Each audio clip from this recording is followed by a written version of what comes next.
नमस्कार, मी रोहित आर्या, प्रकल्प संचालक, प्रोजेक्ट लेस्टेन्स स्वच्छता मॉनिटर.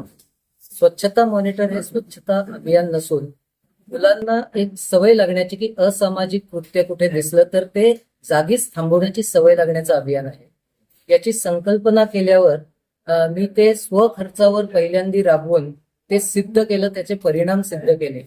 त्यानंतर शासनाने थोडी मदत केली आणि मला परत 2023-24 मध्ये पहिल्या सेमेस्टरमध्ये थोडं आर्थिक सहाय्यता करून उर्वरित मी करून परत मी हे सिद्ध केलं.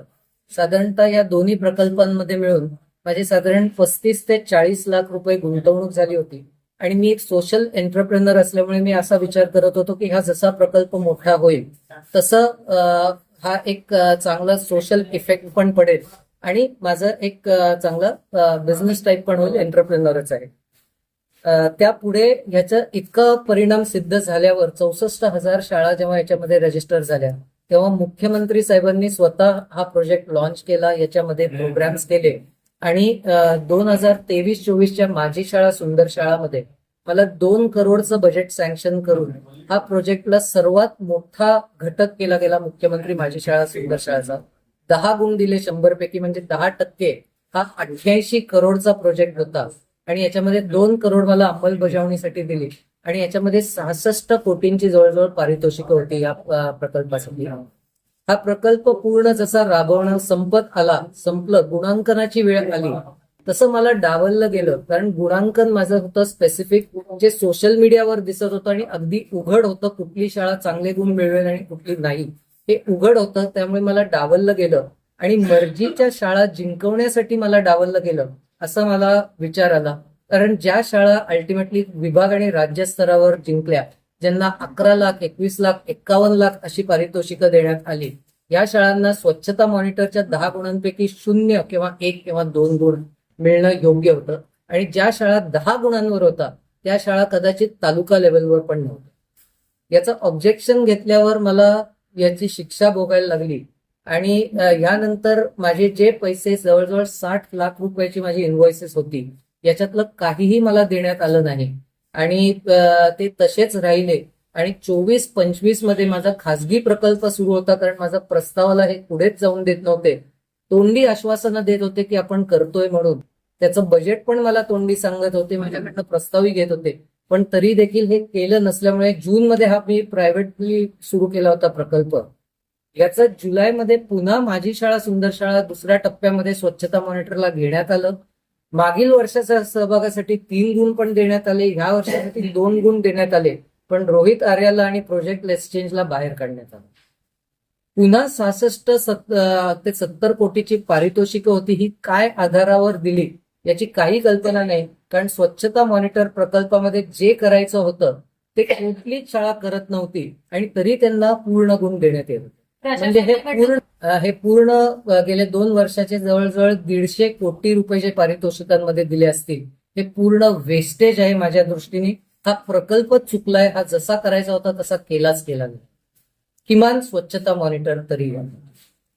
त्यामुळे मी उपोषण सुरू केलं, कारण माझे जवळपास आता 80 ते 90 लाख रुपये माझी मागणी आहे प्रशासनाकडनं.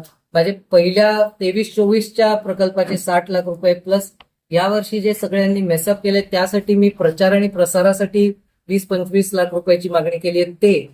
त्यातून 24-25चं माझे जे खासगी प्रकल्प सुरू केले त्याच्यामध्ये सहभागी होऊ नका असं देखील सांगण्यात आलेलं होतं.